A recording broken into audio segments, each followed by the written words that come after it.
I'll see you in the land of Mordor. Death awaits you at the border. Pass on through the gates of Thunderstorm. Role-playing fans, welcome back to the channel. I am Roman Daisel.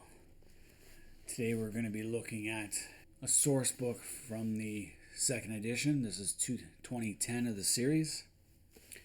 And it is Treasures of Middle-earth. This came out in 1994. I have my copy here. Paid like $18.95 plus taxes, so it came out to like probably $22, $23 at the time. Love the cover art by Agnes McBride. And when I got it, I was really hoping that there'd be a lot more, because it is a thicker book than the first edition. But when I got it home and read it over, I realized that it's basically the same book, and they've only added the stats not only for Middle-earth role-playing, but also for the Lord of the Rings game they brought out to get younger fans involved, and also for Rolemaster. So they add all the stats for those. But other than that, it's a carbon copy of this book. So it includes all the treasures you can find from The Hobbit, Lord of the Rings, The Silmarillion, Unfinished Tales, as well as all the campaign and adventure module books that came out before it. I was hoping for new stuff, but then again, when you think about it, up to this point, the second edition Armour and Palantiri Quest didn't have any new treasures. Everything was already pre-existing in some other campaign book. But anyway, let's dive down into this and check it out. So back to the table we go. Again, the cover art, Agnes McBride. Love the artwork. It's got Celebrimbor there making the rings. He's got other elves with him and dwarves, which I don't think would have been there with him. He would have made the rings of power basically by himself, and maybe with a few other select members of his fellowship. The interior art's got a nice little sword there. You do have your table of contents stuff. So lots of stuff there. Introduction, using this works guidelines, usual stuff. Spell lists, weapons, armor, like additional information on them, abbreviations, definitions, converting hits and bonuses, converting combat abilities. Not going to go through all that. They're pretty standard in every book. Converting spells and spell lists. Items. Now they go right into arms and armor. So anything that's mentioned in The Hobbit, Lord of the Rings, Unfinished Tales, and the Silmarillion are going to be found here. There is nothing new. Also, anything found in any of the campaign modules or adventure modules that have come before this will be here, with a few exceptions, like Trolls of the Misty Mountains. I do not believe any weapons from there are here. Trolls of the Misty Mountains is now no longer canon according to Middle-earth role-playing. It's been basically scrubbed from the catalog, more or less. But for example, you have Eglos, the great spear of Gil-galad that was destroyed by Sauron's Gauntlet of Slaying on the slopes of Oran-Druin at the Mount Doom during the War of the Last Alliance. You have the Prince of Dol Amroth's sword, Acrist. You have Air Cleaver, an enchanted Breric killing boa, also called a G, made of silvery Ogimer, the weapon of Dwar, the Ringwraith. Anduril, the Flame of the West, obviously Aragorn's famous sword that was reforged. Angamonte's Scimitar, he was one of the Corsairs. Angrist, the Iron Cutter, which snapped when Beren attempted to cut a second Silmaril from the Iron Crown. So you get an idea, you're going to get everything. The axes of Osagil are found in the depths of Moria, which is like a Merc creation. Bali Stonehand's hammer, which can be found in Middle-earth, Lords of Middle-earth Volume 3. So they give you anything that's been come before in any of the volumes is going to be found here. Caligorm's broadsword, and they also give you where they're getting this from. So Kerbragel and Kiraran, Sudden Bow and Red Bow. For Eladan and Elohir, they can be found in Sea Ice's Rivendell, page 14. So it gives you the reference to where it can be found, like in the Tolkien world. So there's lots of things that can be found. Fingon's Broadsword, so Lords of Middle-earth, Volume 1, page 75. Now I'm not sure if they're referencing the first volume or the second volume for that. Gimli's Axe, Ice's Lords of Middle-earth, Volume 50, page 55. Gimli's Hammer, which would be Mirkwood, page 109. Gron the Excavator, the Hammer of the Underworld. Now this one has Lord of the Rings 124, Silmarillion 185, and also Lords of Middle-earth Volume 1. So you're obviously not going to find Gron Morgoth's hammer. That'd be pretty cool, but you're not going to find that. So it gives you all the weapons that you can find. It has a Morgul knife, Narsil, the original Sword of Elendil, Orcrist, a pixie bow. Well, it does have Trolls of the Misty Mountains, so I stand corrected.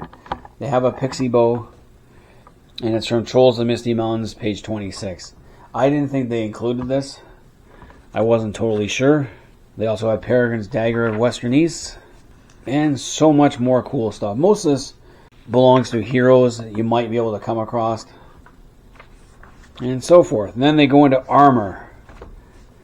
So armor could be anything from gauntlets to greaves to a breastplate to full-scale armor.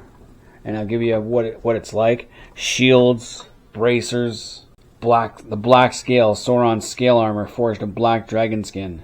So again, Lords of Middle-earth, Volume 1 and 2. Bracelets of ice, breastplates, helms. So any helms you'll find. Celebrimbor's mithril chain. Gives you a nice cool little, looks like a raccoon or a tiger, depending on how you look at it. Probably a tiger. I always thought this was cool. The dark drake skin. Half-hide plate armor was made to match the dragon helm of Kamul the Easterling. So that's what it looks like. Dragon helm of Dor Loman, which is found in the Silmarillion. Made by the dwarves and the greatest heirloom of the House of Hador. Elendil's armor, Forest Bogards, okay, Frodo's mail gets mentioned in here. That's the helm of Anarion. Helm of the Mumak King. So Inder Dwandeth, one of the Nazgul has that. Helm of Stone, can be found in Moria. Horse Lord's shield, okay, Morgul armor. Peregrine's helm of Gondor, which will be right there.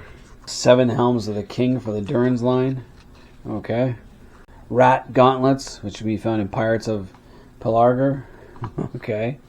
And Warcrafter's armor, found in Far Harad. Wardress of the Militia Captain for the Thane of the Shire. Then you go into garments and gear. And again, this could be cloaks, hoods, robes, hats, belts, everything down to but your underwear. Some of these would be quite good, like boots of leaping, boots of orc running, boots of the prophet, boots on the runner, boots of sand running. Those would be good to have. Boots of water walking, capes of hiding, protection, the cat's cloak, circlets. So the coward's coat, the crown of Arwen. So crowns would be in here too. Collars, dancer's slippers, masks. Again, you have belts, scarves, surcoats, snakes, glove of snakes, gloves of the forge. All this can help you if you actually found them. Most of these belong to people. Very, very rarely do you find these in the treasure troves that you come across. You get the ice boots, which are more like skates. The robes of Aman, which are pictured here, like Gandalf has. Sashes, again. The third eye hood. Riders of Rohan, page 59. For the assassins of Dol Amroth, but it was never claimed by its intended. Okay. Veil of Linden. Veil of Darren, winged feet. It gives a description of all these things. Then we go into jewelry, gems, and valuables. Again, I'm not going through every little entry just because this takes forever. This is a huge book. So you get the Arkenstone, the Balrog's rubies, amulets, earrings, cups, brooches, necklaces, amulets, talismans, chains, the crown of the Armour, which is Miffley the Undying, the Undead Petty Dwarf, found in Hillman of the Trollshaws, page 30. Crown of the Teleri, Crown of the Reunited Kingdom. The LSR, the original Elfstone, there's 2 of those. Elrond's Crown, so stars. Headbands, glass, pendants. Gem of Unluck, that's always good to have. The Horseshoe Totem, the Iron Crown of Morgoth, good luck finding that. Lord Forokon's Voice, a small magical figurine of Lord Forokon of Erlon, carved of reddish marble. That's found in the Shadow of the South, page 48. So they do include Greater Harad, and Shadow in the South, which I like. So everything that's in the books, I guess, is in here. The Mithril Room from Lost Realms of Cardolan. They don't have the 2nd edition ones. Armour book in here. Orbs, files, scepters, rods. The Silmarillion, forged by Fëanor, which you're not going to find. Scepter of the Shire, tempered collars. So it's kind of cool how they give you everything historical, even though you're no hope in hell of ever getting your hands on it, especially if it's in Amon with the Valar. Good luck. They're not even going to lend that stuff to you, so don't even try. Then we have mages items like books. So you got the Black Book with the Sea Lords of Gondor, the Book of Hours and Seasons, the Book of Mazarbul, even Celebrimbor's notebooks in Lorien, page 32, which if you could find them would be useful. Herb Lore of the Shire.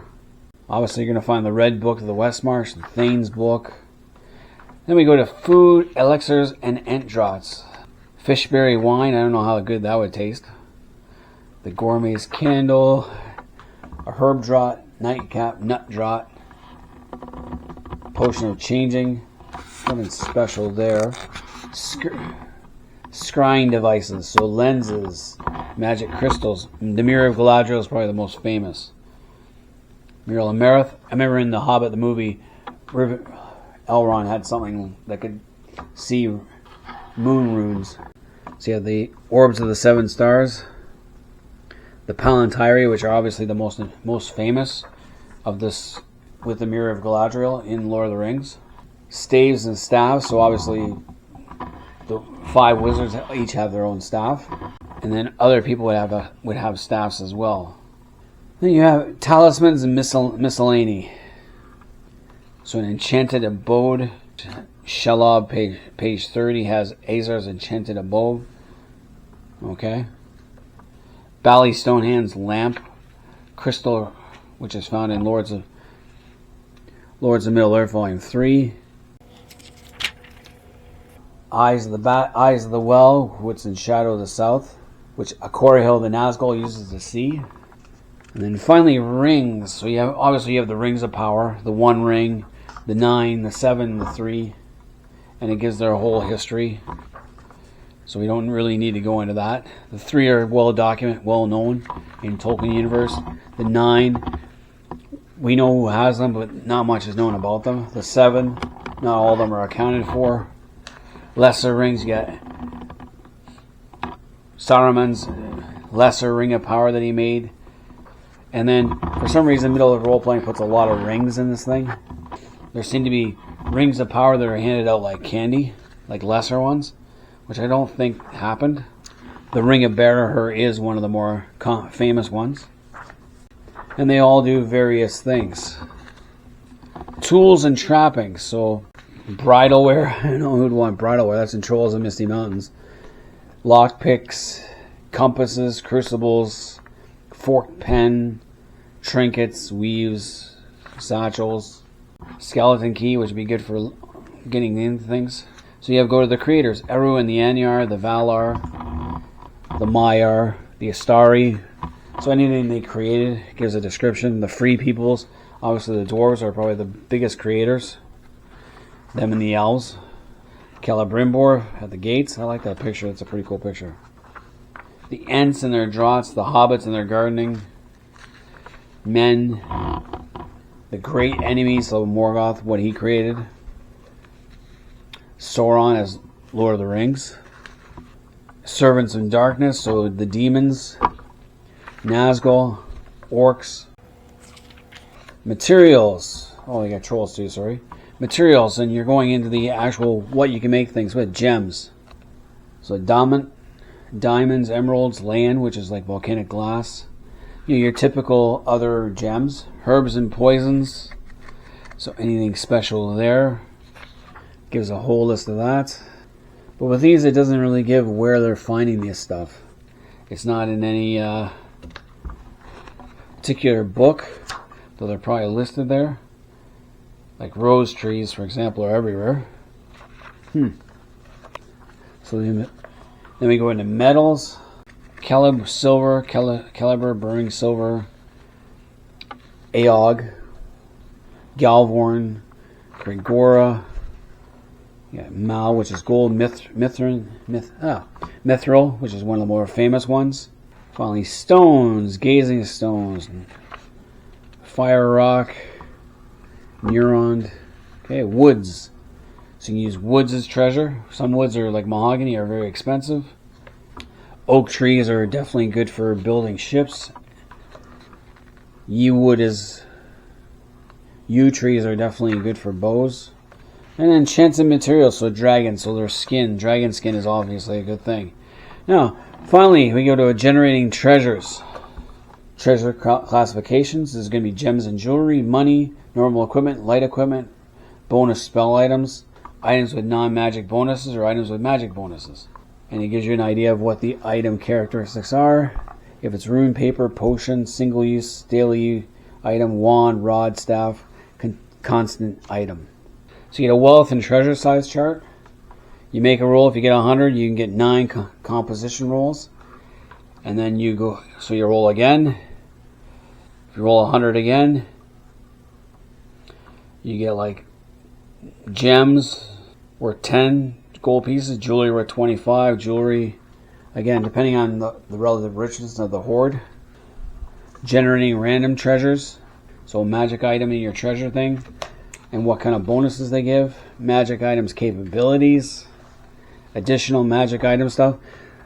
Magic is something that Tolkien really doesn't put a lot into his world. It is there, but it's really unseen and not really talked about. Merp spell list, Lord of the Rings spell list, Rollmaster spell list charts, item and spell chart, choosing spells and items. So most people don't get spells, really, in the Tolkien universe. But for Middle-earth role-playing, they put a lot of them in. Finally, you get your products, a product listing, and what's going on coming up. And also previously published items that are still around. So Greater Harad was $14 US. How about that? In the US, these books were cheap. In Canada, not so much. Alright, so that was a quick peek at Treasures of Middle-earth. Now again, if you have the first edition book, source book, then you don't need this one. It's kind of like a waste of money because I have both copies of this book. But from a collection standpoint, it's necessary just to have both. And can you use this in a campaign? No. Other than the treasure generating table at the back, and they already have that in the rule book anyway. Mostly I found this just as a good reading material. Just to go through and read some of the descriptions and say, oh yeah, and then go look it up and see where it comes from. I was hoping they would add more to it. But again, this book didn't need to come out when it did. It should have been one of the last modules they released, or after they released other newer material. They should have came out with a revised edition of Treasures of Middle-earth. But once again, it is what it is. It was the second edition. They were re-releasing a lot of stuff or combining stuff into one module. And they hadn't yet come up with any big ideas other than Planetary Quest at this time. So all you Middle-earth role-playing fans out there, let me know what you guys think of this book. Is it a useful book to have, or is it just something you can read in your spare time when you have nothing else to do? Leave comments in the comment section. Until next time, I'm Roman Daisel. I am out of here. Shadows increasing, beats throughout the land, this is